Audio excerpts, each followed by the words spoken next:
Welcome to Unit 5. This covers fiscal policy and government finance. So in this unit, we'll be talking less about the CBN governor and more about the president, Buhari, the vice president, the chief of staff, the budget committee, so the people that approve the budgets in terms of the House and the Senate, and all the ministers who submit budgets. Because fiscal policy is really, of course, and about the FIRS, let's not forget, and NMPC, because fiscal policy is all about government spending, so how much the government spends, how it spends, and what it does to the economy, when it spends, and it's also about how much tax revenue that the government is able to get. It's also about the level of borrowing that the government does in terms of is the budget running a deficit, and we'll be learning a lot more about the terminology associated with these things in this unit. So first we talk about the structural balance and the primary balance, and you can have a structural deficit or surplus, and you can have a primary deficit or surplus. So the structural balance is the budget without with taking into consideration so what the budget is, whether Nigeria is earning more than it spends when interest rates or interest servicing is taken into consideration, or whether it's earning less than it spends when interest repayments are taken into consideration. And the primary balance is Nigeria earning more than it spends when you minus out, so when you don't consider the repayments on interest, or is it earning less? So a deficit would mean it's earning less, a surplus would mean that it's earning more. So a structural deficit takes into consideration interest payments, and a primary balance or primary deficit takes into consideration, doesn't take into consideration the interest payments. And this is really interesting for Nigeria because in terms of structural balance, of course, we spend way more than we earn when we consider interest rates, interest repayments. So about 66% of every Nigerian budget goes on interest repayments for money that we've already borrowed out. So that's a structural deficit, definitely. But even the primary balance, in terms of the revenues that we're able to bring in through taxes, both the taxes that are taken from corporates and sort of the money that we get from projects like LNG, for instance, and oil rents, etc. Does that really add up to the amount that we have to spend before considering interest repayments? And it doesn't either. So we have a primary deficit and a structural deficit in Nigeria. So when you're calculating government spending, just a note, it doesn't include transfer payments. So the conditional cash transfers for the poor, it doesn't include that. That's a new policy. But when you're considering government spending, it doesn't include that in the definition of government spending. It's actually included in the revenue as a negative tax when you're just calculating. So that's just a weird thing in economics.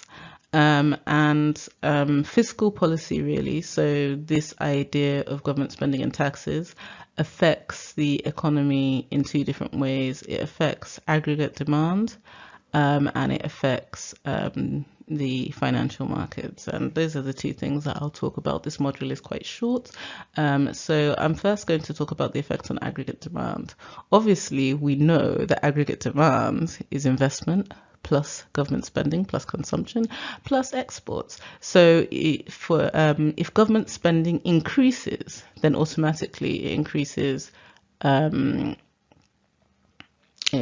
aggregate demand and GDP, because GDP is always equal to aggregate demand. However, the effect on the financial market is a bit more nuanced, because when the government has to borrow, which the Nigerian government does, to finance its government spending, then it kind of sometimes has a counterproductive effect called crowding out on the economy. You see, like we said in the module on finance, there's only a certain amount of money available. And when the government borrows loads and loads of money, which the Nigerian government does from the banks, then it pushes up the interest rate. Right? So because there's less money, more people are demanding it, so the interest rate goes up. And when the interest rate goes up, companies actually find it harder to borrow, so they find it harder to invest. Now, aggregate demand, I keep on repeating this so you can understand it. Aggregate demand is GDP, and GDP is consumption plus investment plus net exports plus consumption plus investment plus net exports plus government spending. So even though they might borrow to increase government spending, don't forget investment and exports are also part of GDP and aggregate demand. So because they've crowded out the private sector by borrowing all the money available, the companies can't borrow any money because there's nobody left, right?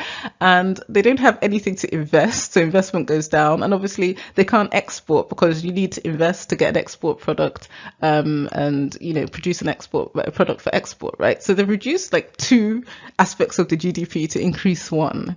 So some economists say that actually increasing government spending when you're borrowing to do it actually has a negative effect on the economy. Because it affects the levels of investment, and it affects the levels of exports. And I'll be talking about a few more complex theories than that, but that's sort of basically it. When we talk about consumption, consumption is A plus small b.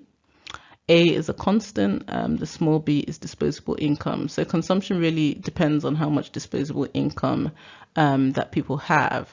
And disposable income is total income minus taxes, right?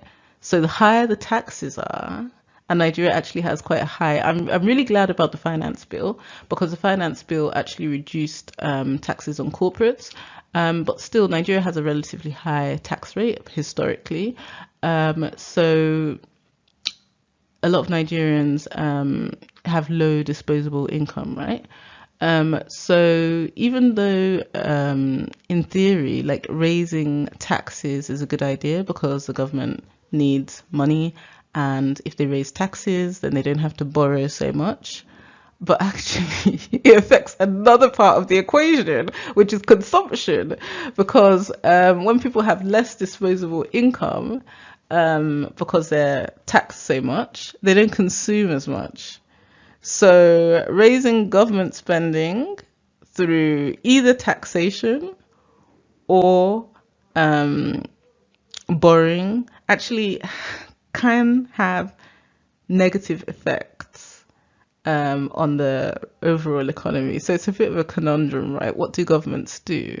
And I'm highlighting this because, when we're trying to think about, all the decisions, the really hard decisions that the people in our economic committee and the presidency and sort of the Ministry of Trade and the Ministry of Finance have to balance out. It's mind blowing, right? That it seems like you're damned if you do and damned if you don't, and you have to balance all these different effects on the of the economy, and just try and do what is best for the most amount of people, bearing in mind that obviously to a lot of the interventions you're making, there are counter effects. So if the government decides, we're going to borrow a load of money and we're going to build all the roads and we're going to build all the airports, yeah, that's fine, right? But when they do that, GDP can actually go down for other reasons, because there's not enough money for companies to invest anymore in the system, because they've crowded out the private sector. And that's a really important sort of economic theory known as crowding out. So they've crowded out the private sector, they've taken all the money for themselves, and no businesses can function. So that's not right. And then you can say, okay, why don't you just tax people more? Why don't you raise the tax rate? And then you can have more money, then you don't need to borrow. But GDP is equal to consumption plus investment plus government spending plus net exports. So when you tax people too much, they don't have the disposable income, and then consumption goes down. So, these are the kind of complex things that governments just have to think about, especially the government in Nigeria. So, I'm going to talk briefly about the government intertemporal budget constraint, which means that the current stock of debt is equal to the present value of future primary surpluses.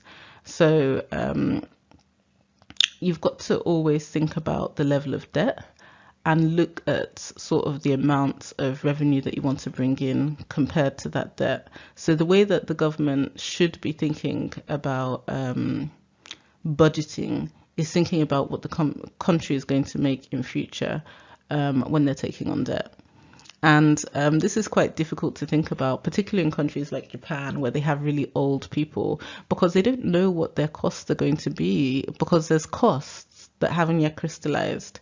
So there's a lot of, in Nigeria, we have like some sort of demographic advantage because our working population is quite young. There's tons of young people. So Nigeria can say, you know what, like our future is bright because we have loads of young people that are going to be producing a lot of money, and we have fewer old people. But in developed countries, they have tons of old people, and they have to pay for all their healthcare and pay for all their pensions, and they don't have young people. There's actually countries in Europe now that are paying people to have babies just so that they can raise a number of young people, because these are the productive people that are going to pay taxes that are going to enable them to produce future income in the future. So this is a whole concept of the government intertemporal budget constraint, right? Which means that the governments also have to think about what their future primary surpluses are going to be. Now, the debt relief Laffer curve is another interesting concept. I go through these chapters by giving you like the main sort of terminology and defining it. So when these terms are going to be used in economic debates or economic discussions, you immediately know what it means.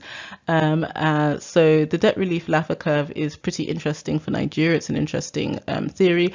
And what's that about?